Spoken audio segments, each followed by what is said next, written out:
Olá pessoal, que bom rever novamente cada um de vocês aqui pela telinha da câmera. Hoje nós vamos falar sobre um conteúdo muito delicado, específico e também, por que não dizer, polêmico. Vamos falar um pouco sobre a grande tribulação. E a passagem bíblica que eu escolhi para este tema hoje se encontra em 2 Pedro, capítulo de número 3.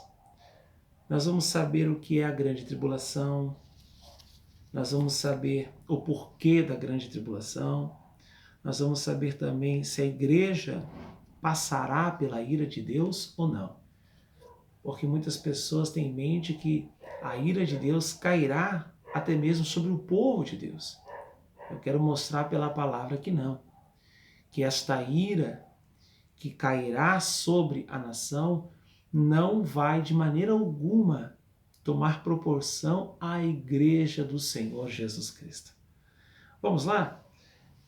Se você já está com a sua caneta, marca-texto na mão, Bíblia, uma folha em branco seria o ideal para você poder acompanhar o estudo deste conteúdo.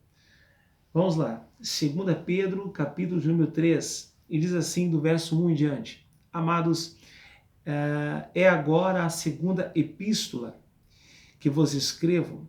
Em ambas procuro despertar com lembranças a vossa mente esclarecida, para que vos recordeis das palavras que anteriormente foram ditas pelos santos profetas, bem como do mandamento do Senhor e Salvador, ensinado pelos vossos apóstolos, tendo em conta, antes de tudo, que nos últimos dias virão escarnecedores com seus escárnios, andando segundo as suas próprias paixões, e dizendo: onde está a promessa da sua vinda?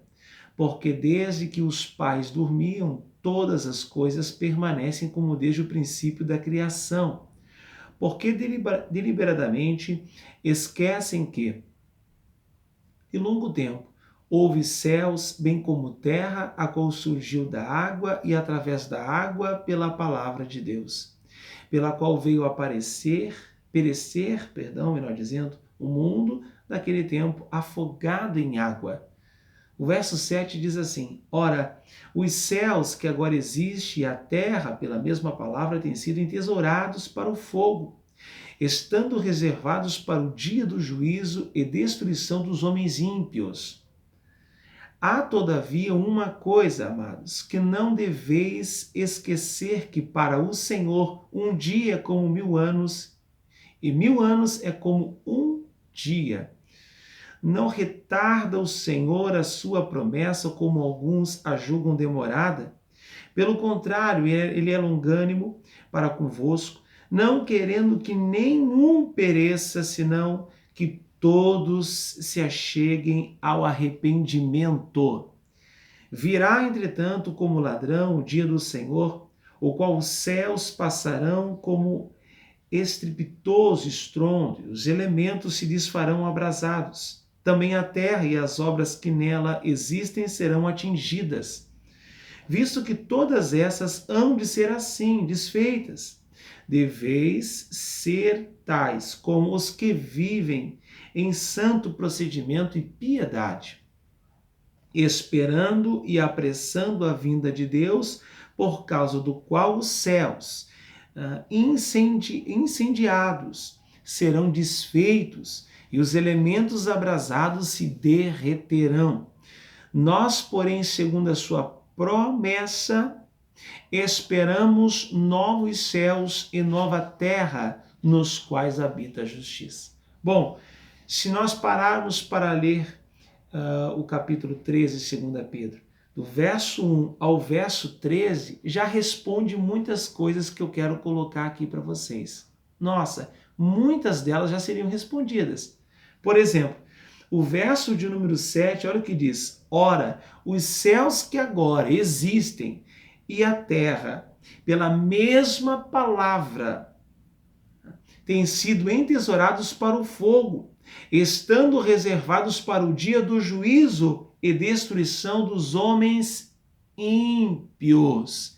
Então nós vemos que essa condenação, já diz aqui na palavra, já não se segue, não procede, né, para a igreja do Senhor, para o fiel, para o servo e a serva do Senhor.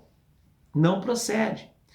A grande tribulação há de acontecer no momento em que o anticristo se manifestar e se revelar e a igreja subir aos céus. Por muitas vezes, dentro do nosso grupo GFE, ao término desta saga que já está chegando ao fim, ao decorrer do ano de 2020, eu ressaltei isso algumas vezes para os amados irmãos e para os simpatizantes que acompanham aqui este canal, que acompanha também este grupo exclusivo de ensino. Que para que isso aconteça, a igreja subirá, ou seja, ela será arrebatada, ela será sucumbida.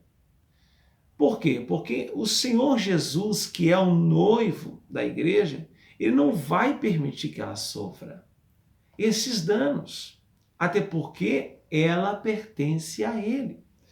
Mas não para por aí não. Olha o que diz 1 Tessalonicenses capítulo 1, verso 10. E para guardardes dos céus o seu Filho, a quem ele ressuscitou dentre os mortos, Jesus, que nos livra da ira vindoura. É o noivo, é o próprio Jesus Cristo que vai nos guardar, nos livrar desta ira. Então guarda bem isto, né? E que seja um bálsamo, um alívio para o teu coração. Jesus não vai permitir que isso aconteça com os santos na terra, não. Vamos lá?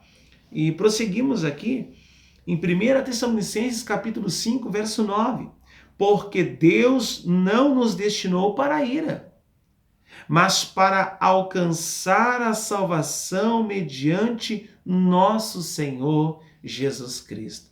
Então, ele está aguardando o momento para este dia e ele também já nos destinou não para a ira, mas para a salvação. Então, meu querido irmão, minha querida irmã, não fique estarrecida e nem tampouco tenha dúvidas sobre isso. O Senhor Jesus tem prazer na nossa salvação e de maneira alguma irá permitir que esta ira venha sobre nós. O tempo da tribulação não é para o crente fiel, é para todos aqueles que ficarem, principalmente aqueles que não foram despertados e aos que também residem em desobediência. Agora, o fiel, este será guardado.